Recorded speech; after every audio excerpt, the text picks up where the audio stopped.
So to begin our message today, I want to invite you to close your eyes and to picture the best version of what church should be or could be. So you don't have to, but if you feel comfortable, I'd love you to just close your eyes and imagine what you think the best version of church could be. For some of us, that picture might be linked to something that we have been a part of in the past. So there might be some images that come to mind for us of other churches that we've been a part of or experiences that we've had here at Brooklyn Park Church of Christ. For some of us, it might be pictures that we're hoping might be a part of what the church could look like. It's kind of that yearning that we have, that every week we come together, we hope that that's kind of where we're going to end up. For some of us, those pictures might look like programs. So the picture that you might have might be something that resembles something similar to what we're doing now, where we're gathering together for a service, or it might be something like Leonie talked about, gathering in a small group. For some of us, it might be about a building or a facility. And the picture of an ideal version of what a church looks like might be about the space or the environment in which people can gather together. But my suspicion is that for most of us, regardless of what those pictures are, there are people that are a part of it. And that there's a sense of being able to know that we have a close relationship with those people. That there's a sense of honesty and vulnerability, that the people who are in those pictures are people that we know that we can count on. People that we know that we can journey with. For some of us, there might even be specific pictures of people that we know we've been through a lot together. We've grown through a lot together. We've processed through things. And so there's this amazing sense of connection that comes from that. I also suspect that that's not just a picture that's true for us, but that as we think about the people that are all around us, the people in our streets, the people who are in our families, the people who are in our workplaces, the people at school, people at uni, that all of them actually crave something similar. And they might use different language than we would use, but that there is this deep yearning and craving that all of us have to belong to a group of people where we can be real and we can be honest, where we can be vulnerable, where we can just journey together and work through all the stuff that life is all about. And so the challenge for us is to say, well, if that's the ideal picture of what church should be, what does it take for us to be able to get from where we are now to something that resembles what those pictures are? And so that's what we're going to spend a bit of time digging into today as we continue this series where we're working through what it looks like for us to focus on the key elements of us being church together. Last week we talked about what it means for us to be Jesus-centred and to have Jesus at the centre of everything that we're about. We talked about the reality that everything that we do ultimately comes back to Jesus. That Jesus is the one who shows us what God is like. Jesus is the one who shows us how to live the lives that we were created to be able to live. And so we want to centre ourselves on what it means to follow him, and in doing so to be able to experience the peace that we know that God has for us. Today we're going to spend some time unpacking what it looks like to embrace the idea of spiritual family, to recognise that if we do want to continue to grow, then we need to be in some version of what the best picture of family looks like. And in particular, we're going to unpack 4 key words that we often use when we talk about spiritual family: authentic, accepting, encouraging, and supportive. And then next week, we're going to finish by talking about what it looks like for us to focus on seeing lives change. That we believe that God is passionate about transformation in our lives, that God wants all of us to be able to experience hope and joy and peace and love in our lives, and that God's passionate about all of the people around us experiencing that too, and that he chooses to use us as individuals and us collectively as a church to be able to help people to experience that transformation. So you can feel free to grab your teaching notes if you haven't already out of Connect News so that you can jot things down as we go through today's message. And if you've got your Bible with you, you can also open up to Romans chapter 12 because that's where we're going to go in a couple of moments. I mentioned last week when we kicked off this series that we're spending a bit of time in the book of Romans through this series. And last week we recognised that in the first 2/3 of the book of Romans, which is a letter that Paul wrote to the church in Rome, Paul, who was one of the leaders in the early church, wrote this letter, and the first 11 chapters are really him unpacking the reality that none of us can do enough to be able to live a perfect life. that all of us make mistakes, all of us mess up, all of us at the end of the day have selfish motives, and all of that gets in the way of us being able to love perfectly 100% of the time, which is what God wants for us to be able to do. But the good news, as we talked about last week, is that we don't have to. It's not up to us to try and earn our way into God's family. Jesus comes along and does everything that's necessary for us to be able to experience that. And then Paul begins to unpack just how astoundingly amazing that is to recognise that now there's nothing that can get in the way of us being able to have a full, complete relationship with God, which is staggeringly good news. As we turn the page into chapter 12, Paul then starts to talk about practical application. And so Romans 12, for the rest of Romans, is then saying, so what does all of this mean? And what does it look like for us to live out of the reality of what he's just spent all of this time unpacking? And so this week and next week, that's what we're going to have a look at. So today we're going to have a look at Romans 12, starting at verse 9. Paul writes, don't just pretend to love others, but really love them. Hate what is wrong, hold tightly to what is good. Love each other with genuine affection and take delight in honouring each other. It's probably helpful that today, being Valentine's Day, that we remind ourselves about what love is really all about. That Jesus tells us, and Paul then follows on with this line of thinking, that love is a choice that leads to action. And that's an important reminder for us because in our culture, we can very easily get swept up in thinking that love is a feeling and an emotion that just kind of comes and goes. And if we listen to the music that's around us, if we watch most of the movies that are in front of us and the TV shows that we've got, and particularly as we tap into a lot of the sentiment that's attached to Valentine's Day, we can think that love is just this thing that sweeps us off our feet. And it's so amazing, and we experience rainbows and butterflies and chocolate sparkles everywhere, and life is great until it goes away. And when love disappears, then our world ends and we come crashing down and everything's awful and dark and bleak. That's the picture of what love looks like according to our culture. But Jesus tells us that no, love is actually something that is a choice that we make on a daily basis that leads us to tangible action. And so Paul follows on from this to say, so because of that, don't just pretend to love people, but really love them. Other translations talk about loving with genuine affection. And if we go back to some older translations, they talk about loving without hypocrisy, which is a really, really helpful thing for us to unpack. Because hypocrisy back in Paul's day, the word hypocrite, was actually the word that was used for an actor who wore a mask. So in Paul's day, obviously, you couldn't go to a movie theatre to be able to watch a movie. So if you wanted to kind of get swept up in a story, then you would go and you would see a play acted out in front of you, probably in an open-air theatre. And because there weren't lots and lots of actors, often the actors would play multiple roles. And so that you could stay on track and know which role was being played, they would wear different masks. And so they would, when they were playing one role, hold a mask up, and then when they would switch roles, they would change to a different mask. And therefore you'd be able to keep up with what was going on as the play was unfolding. But the point of all that, obviously, was to hide the real person and to be able to just see this person that was in front of you that was being acted out. So it makes sense that we then have taken that word hypocrite to use it in the context that we use it, where it is about us putting on a mask and pretending to be something that we're not. We know that when we choose to wear masks, that does get in the way significantly of us being able to love authentically and honestly the way that Jesus wants us to. And particularly over this last year, we've had lots of experiences with masks. We're still wearing masks as a part of our services. We know that in other parts of the country, and certainly in other parts of the world, they have gone months and months and months where every interaction that you've had with someone has involved this, and a sense of not being able to see the real person. And we know how much of a difference that makes. We can't interact with them properly, we can't really understand where they're coming from and what's going on. It puts this barrier between us and them. So it's an interesting question for us to wrestle with why it is that we so often choose to put on a mask in our interactions with other people. For some of us, we do that because we don't want other people to know that we're struggling.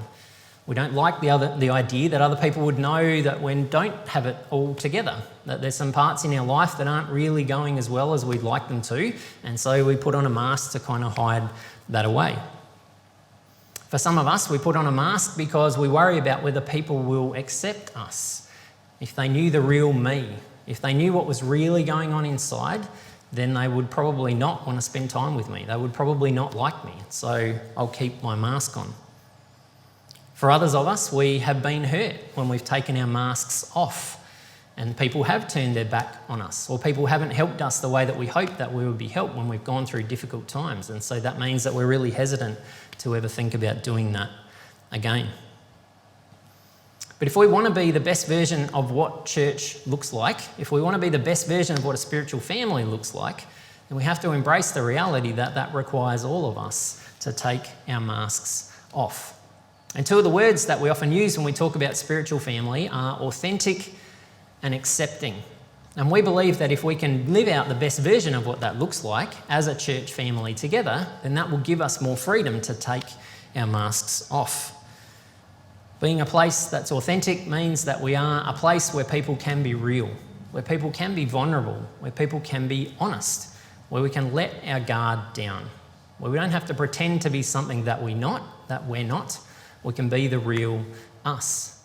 But that requires an environment that is accepting, a place where we know that we're going to be accepted as the real us, regardless of where we're coming from, regardless of our background, our beliefs, regardless of what's going on in our lives. We need to know that we're going to be able to be accepted and that this is still a place that we belong, even when we take our masks off. So when we talk about the idea of being spiritual family, those are two things that we hold up very strongly, that we believe that if we want to create an environment like that, where we can remove our masks, then we need to be able to be authentic and we need to be able to be accepting. Paul then continues in verse 11, and he writes, "Never be lazy, but work hard and serve the Lord enthusiastically. Rejoice in our confident hope. Be patient in trouble and keep on praying. When God's people are in need, be ready to help them. Always be eager to practice hospitality." So Paul says, as we go about doing this, as we go about the idea of loving authentically, we want to do that enthusiastically.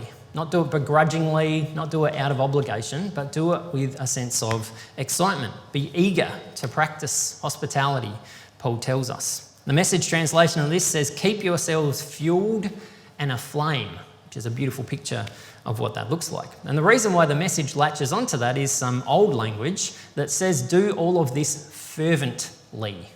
Now, the word fervent, in its original context, was actually about water that has come to the boil. That's what something that's fervent is. It's something that's just boiling away.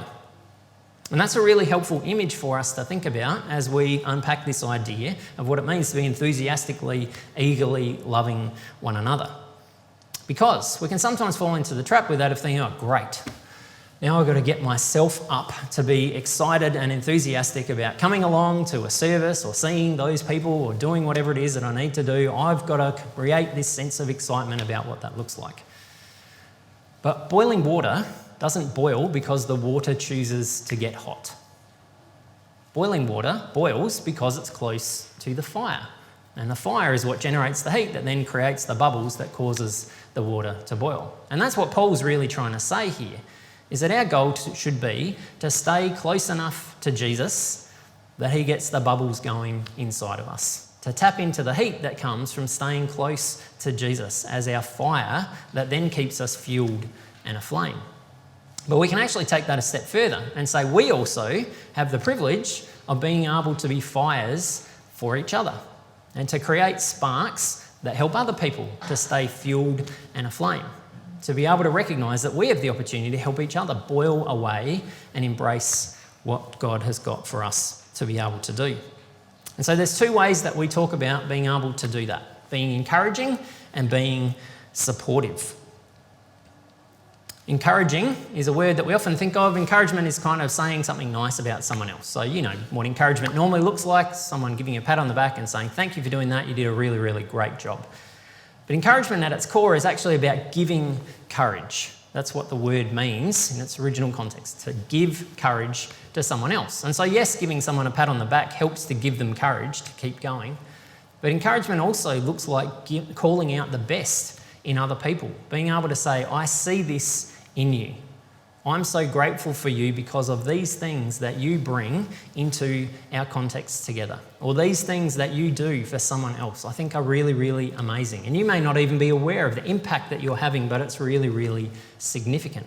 So when we talk about encouragement, it's all of those things, not just saying nice things to each other, but saying how do we actively give courage to each other to continue to take the steps that we need to take so that we can continue to grow. And Paul also talks about the idea of us being patient in trouble, not quitting in hard times, praying as hard as we can, practicing hospitality. Other translations talk about being inventive in hospitality. In verse 15, a couple of verses later, Paul says to laugh with those who laugh and cry with those who cry. And we sum all of that up together with the word supportive. To be able to say that's what support looks like. Support means that when I'm going through a hard time, I know there's a group of people who will come along and enter into that with me. And when I get some good news and there's some good things that are happening, I know there's some people who will celebrate that with me. And that's really important because sometimes we feel this sense of pressure that support looks like us having all the answers for someone else who's going through a difficult time. But Paul doesn't say anything about have the right answers ready and prepared so that you can solve other people's problems. He says, cry with those who cry and laugh with those who laugh. Support simply means that we enter into each other's experiences and say, that must be really hard, or that's really amazing. Let me wrap my arms around you. I know you're going through something difficult. Or give me a high five, because that's really, really awesome, that thing that's happening in your life. When we choose to be encouraging and when we choose to be supportive, that helps to fuel the flames for each other. That helps to bring the sparks that then enable us to be enthusiastic about the things that Jesus wants us to be able to do together. Now, one of the big challenges with all of this is that sometimes we can then think all of this means that we have to be best friends with everyone. And it's one of the biggest challenges that churches often face, is that when we talk about this idea of being spiritual family, we get to this idea that it means that, that means I've got to love everyone, which means everyone's got to be the same level of friend with me that I am with everyone else. And we know that's just not how relationships work. If you're a part of an extended family, or if you have an extended friendship group, you know that there are some people that you get on really, really well with, that you have shared interests, you have a similar sense of humour, you just love hanging out together, you get on really, really well. And you know that there are some people who that's not the case, that they might rub you the wrong way sometimes, or you just don't get on, or you don't have common interests, or you're just at different seasons of life, whatever it might be, but you still are family. You still are a part of the same extended friendship network. And in a healthy family, that's our approach, is that we say, even though we're not necessarily best friends with everyone, we still love and care for each other. That if someone's going through a hard time, we're there for them. We still extend love to each other. We still want to create a space where people feel like they can be real, where they can belong. And so for a group that's the size that we are, that's going to be the reality. We can't all be friends with everyone the same way. We all do have different interests, different stages of life, and all sorts of different things going on. It doesn't mean that we can't be the best version of family that loves and cares for each other, even though we're not necessarily best friends. So I want you to think back to that picture that you had at the beginning of the message. Try and bring that back to the front of your mind. My hope is that in what we have looked at through these verses that Paul's talked about, we've touched on some of the characteristics and maybe given some language to some of the images that you had. That's some of the things that you were seeing there. The challenge for all of us is to recognise that if we want to work towards what that picture is, it requires all of us to make a choice to work towards what that picture is. One of the challenges here is that it's relatively easy, and I can find myself often doing this, where I would say, yes, if everyone else would just do that, everything would be so fantastic. Everything would be amazing. I don't understand why everyone else doesn't do this. I don't need to, but I wish everyone else would. And the problem is that if too many of us start to have that mindset, then none of it ends up happening and none of us get to experience any of it. If we want to create an environment like that, it means that each of us need to make a decision and a choice to say, I'm going to enter into this. I'm going to choose to live this out as a part of our spiritual family. But we also have to recognise that some of the things that we've touched on this morning can't happen in the time that we spend together just on a Sunday. And this again is where we can sometimes feel pressure as a church that everything's got to happen in this time that we spend together here. Now, we hope that some of it does happen, and we hope that in the time that you can connect before and afterwards, in the conversations we have, and some of the things that we do together, that we can experience some of these things. But for us to experience the best version of it, it comes back to what we talked about earlier with Leonie, that it needs us being in smaller groups. Opportunities for us to be with 3, 4, 5, maybe up to 10 people where we can journey together on a regular basis, where we can take the time to remove our masks, to be real and honest and authentic, something that's a bit hard to do when there's this many people, a place where we know that we belong, a place where we can genuinely encourage each other because we know what's happening in other people's lives, and a place that we can support each other in tangible ways. That can't happen even in a church that's the size that we are. It requires us to make a decision to say, I'm going to commit to a smaller group of people to be able to journey together. And so that's why connect groups are so important for us, and something that we feel like we need to place a greater emphasis on as we head into this year. Now, connect groups are a time where we use some intentional questions to be able to dig into some of this to help create that framework. Where we talk about what we mentioned last week, the idea of God's peace, and to be able to say, where are you experiencing God's peace in your life? And what's getting in the way of you being able to experience God's peace? To be able to unpack what it is that we're learning through these times that we spend together, but through the reading plans that we do as we head into Lent, through the other things that we're coming across in our lives, what are the things that we're processing? And to be able to say, here's the next step that I want to be able to take as I head into this week, and I'd love you to pray for me and cheer me on in that and hold me accountable to that as I step into this week. So I want to give you the opportunity to do a little bit of reflecting on what that looks like for you as we begin this new year. And so here's our reflection question that we'll spend a couple of moments on. What's my next step in helping us to be the best version of spiritual family that we can be? What's my next step in helping us together to be the best version of spiritual family as we head into this year? For some of us, it could be attached to one of those words. So for some of us, we might be feeling challenged about what it looks like for us to be authentic. And that as we step into this year to say, what does it look like for me to just take my mask off, or even just take my mask off a little bit and to let people see more of the real me? For some of us, it could be about this idea of being accepting. What does it look like for me to be proactive in helping other people to feel like this is a place where they belong and where they're accepted? Even if they're different from me, even if they've got different beliefs, different background, a whole bunch of things that we don't necessarily agree on, how can we accept each other? For some of us, it could be about focusing on what it means to encourage. And to say, every time that I come along on a Sunday, or at least once every week, I'm going to take the time to encourage somebody. To not just say something nice to them and give them a pat on the back, but to be able to say, I want to say how much I appreciate you for this reason, or I see this in you, or I was so grateful that you did this thing, or did you know the impact that you're having because of this? But to be intentional about setting that as a goal each week. For some of us, it could be about being supportive and saying, I'm going to take the initiative to reach out to people who I know might be going through a hard time. To be able to send someone a text message, or to give them a call, or to send them a card, to be able to say, I know that you're going through a hard time and I'm thinking of you. Or when we know that people are having celebrations in their lives, to be able to reach out to them and say, hey, I join you in your celebration. I laugh with you as you laugh during this season.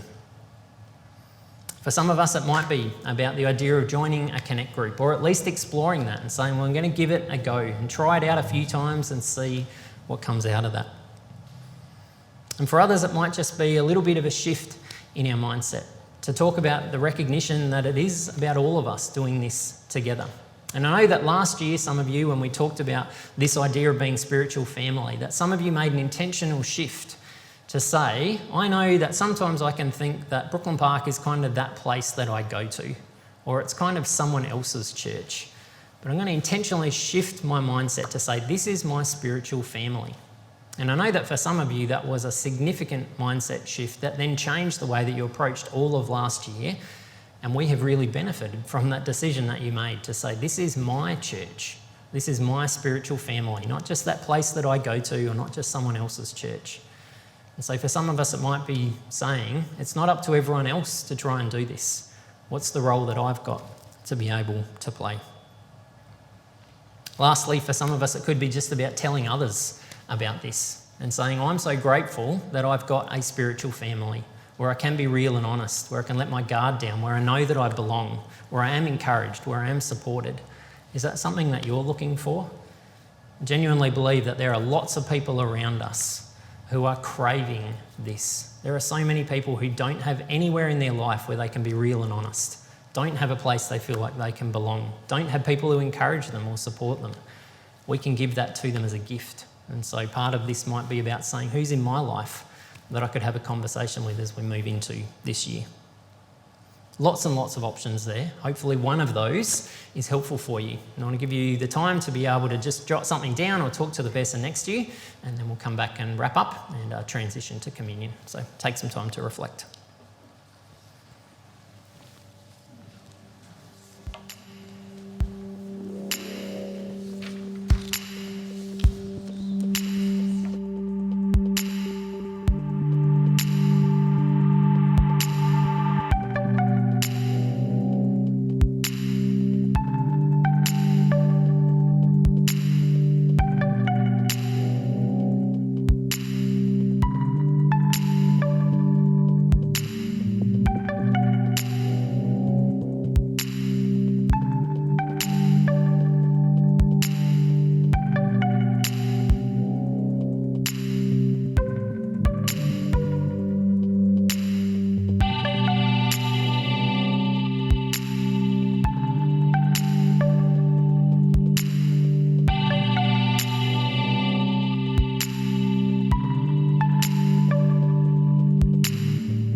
So there's one last resource that I want to give you as we head into this week. So we last week had our spiritual health checkup about what it looks like for us to be Jesus-centered. This week we've got one that is focused on spiritual family. And so at the end of the service, you'll be able to grab one of these on your way out. And if you weren't here last week or you haven't seen these before, this is not a test. So it's not supposed to make you feel bad about all the areas that you're inadequate, but it's simply a way of being able to say, here's a whole bunch of statements about what we've unpacked today and a little bit more about what it means for us to be spiritual family. And so how am I going in all of those different areas, and the chance for you to give yourself a bit of a rating in that to say, yeah, I'm doing okay in this area, or I'm feeling a bit challenged in this area. But importantly, to have a look at the back page and to be able to reflect on the questions there, to say, out of all of this, are there some key themes that come through? Are there a couple of things that I sense Jesus is challenging me about as I head into this year? So if you weren't here last week and didn't get one of the Jesus-centered ones and you want one, come and see me and I'll give you one. But please grab one of the spiritual family ones on your way out today. We're going to pray and then we'll transition across to communion.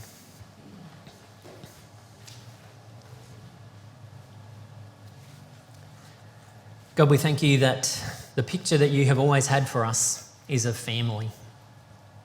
That at the beginning of creation, when you sat down to think about what this all looks like, the picture that you had was of us being able to be a part of your family. And Jesus, we thank you that you have done everything necessary for us to be swept up into that family, to be able to experience all that God has for us as we journey together as family.